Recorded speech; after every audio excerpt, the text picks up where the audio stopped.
अभी हम जो पॉइंट डिस्कस करने वाले हैं, इस पॉइंट को जरा संजीदगी और ध्यान से समझेंगे आप, क्योंकि शायद नाउन से जो भी क्वेश्चंस पूछे जाते हैं उसमें ये one of the most important points है। और अगर आप इस पॉइंट को नहीं समझेंगे तो मैक्सिमम जो बुक्स हमारे यहाँ मार्केट्स में अवेलेबल हैं उनमें इन शब्दों की सूची दी गई है, जो भी इंडिया के टॉप मोस्ट बुक्स हैं सूची दी गई है, आपको उन शब्दों को रटना पड़ता है। But you don't need to cram all those words, all you need to do is just remember one theory, one logic, right? And what exactly is that? Let's explore it about. Rule ये है कि दुनिया का हर वो शब्द, हर वो noun जो दो पार्ट से मिलकर के बना हो, ये पहला कंडीशन।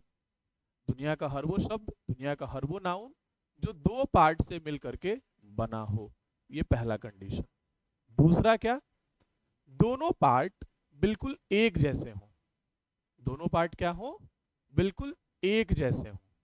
मतलब उन दोनों में से अगर कोई एक भी पार्ट, फिर से दो पार्ट से मिलके बनेगा, ये पहला कंडीशन है, राइट? सबसे पहला कंडीशन क्या? कि भाई वो दो पार्ट से मिल करके बनेगा, ये पहला कंडीशन है। दूसरा कंडीशन क्या? दोनों पार्ट बिल्कुल एक जैसा होगा। कैसा होगा?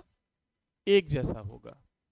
तीसरा, अगर दोनों में से कोई एक भी पार्ट करप्ट हो जाए तो पूरा सिस्टम कोलैप्स कर जाएगा।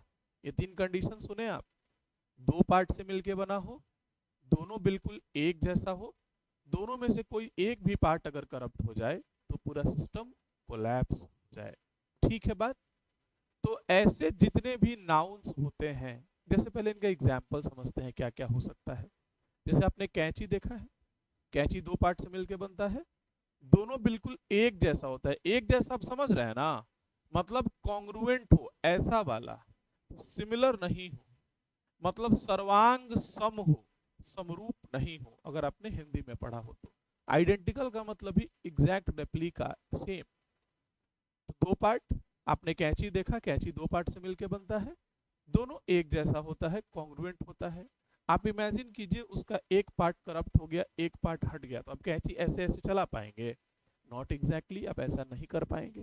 नहीं, मेरे को अमूमन अकेले रहने का उतना आदत है नहीं, और जब कभी ऐसा नौबत पड़ता है तो कुछ कुछ चीज़ निपटाना पड़ता है, क्योंकि मेरे को I have no surviving skills in terms of cooking. थोड़ा बहुत आ जाता है वैसे, बट कर नहीं पाते हैं, वक्त नहीं मिलता और ये सब चीज़। तो मान लो कभी अगर अकेले रहना पड़ा, उधर किचन में क्या किए, मस्त सुधा का फुल क्रीम मिल्क दूध ला करके चढ़ा दिए, और इधर क्या कर रहे हैं भाई, ऑफिस भी जाना है, क्लास भी जाना है, तो अपना जीन्स आयरन कर रहे हैं। समझ रहे हैं आप?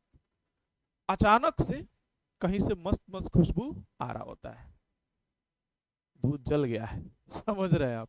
ऐसा हो चुका है कई बार मेरे साथ, जल गया, भागे दौड़े पहुंचते एकदम जल्दी जल्दी जल्दी जल्दी, सबको ठीक करते हैं, और तब तक फिर कहीं से मस्त मस्त खुशबू आ रहा होता है।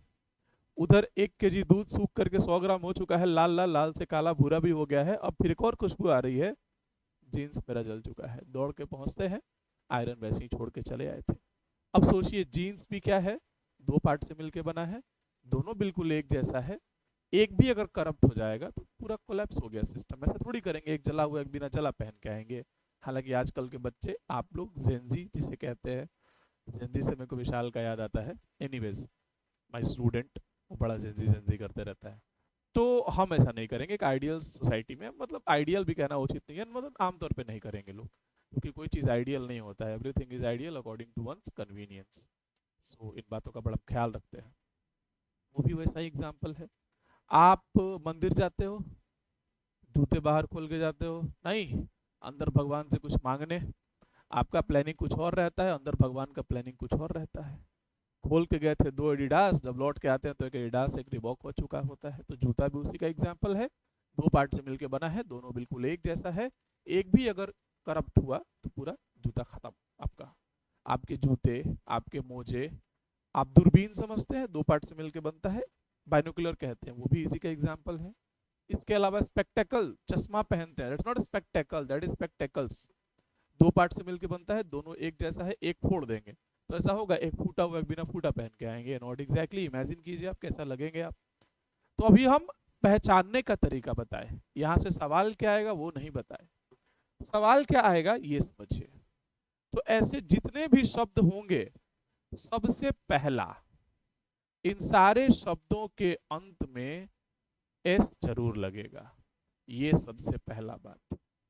ऐसे जितने भी शब्द होंगे, इन सारे शब्दों के अंत में एस जरूर लगेगा, अर्थात शू नहीं होगा, शूज होगा। कैंची के लिए सीजर नहीं होगा, सीजर्स होगा। जीन नहीं होगा, जीन्स होगा। बाइनोकुलर नहीं होगा, बाइनोकुलर्स होगा। सॉक नहीं होगा, सॉक्स होगा। ऐसा बहुत कुछ। तो सबसे पहला बात कि इनके अंत में एस जरूर लगेगा। दूसरा, all these words are treated plural. ये सारे वर्ड्स कैसे ट्रीट होते हैं बाबू? प्लूरल ट्रीट होते हैं। यानी कि अगर कहीं लिखा हुआ है शूज, तो क्या लगा रहे होंगे आप इसके साथ? आप इज नहीं आर लगा रहे होंगे, वॉज नहीं वर लगा रहे होंगे, हैज नहीं हैव लगा रहे होंगे। ध्यान रखिएगा प्लीज। ऐसे सारे शब्द दो पार्ट से मिलकर बन रहे हैं, दोनों एक जैसे हैं, एक भी करप्ट तो सिस्टम कोलैप्स हो जाएगा। तो भाई इनके अंत में एस जरूर लगाना है, एक बात। और ये सारे वर्ड्स प्लूरल ट्रीट होंगे, ठीक है बात। अब इनके साथ लगा हुआ एक और बात समझिए। जैसे हमने क्या देखा कि ऐसे सारे शब्द किस तरीके से आएंगे, अपने अंत में एस लगा के आएंगे, और ये ट्रीट कैसे होंगे? प्लूरल। यही देखा ना आपने, राइट। अब थोड़ा सा इसमें और ध्यान देते हैं। मतलब जब भी होगा शू नहीं होगा, शूज होगा, और इज नहीं होगा, आर होगा। बेसिकली यही देखे हम लोग।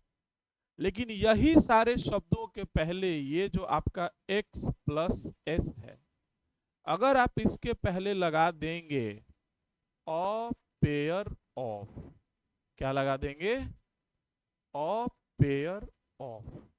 पहले केवल इतना था, जैसे ही आप इसमें लगा देंगे अ पेयर ऑफ, तो अब ये प्लूरल ट्रीट नहीं होगा, बल्कि ये सिंगुलर ट्रीट होने लगेगा। कहने का मतलब क्या? मतलब बस इतना समझो कि अब जो वर्ब होगा हमारा वो सिंगुलर हो जाएगा। इसमें चेंज नहीं कर रहे हैं, इसमें तो एस किसी भी सूरत हाल लगेगा। चाहे आप अ पेयर ऑफ लगाइए, अन्यथा मत लगाइए, उसमें एस लगेगा, और लगेगा ही लगेगा, बिना उसके गलत हो जाएगा। वर्ब को लेके डिफरेंस आ जा रहा है।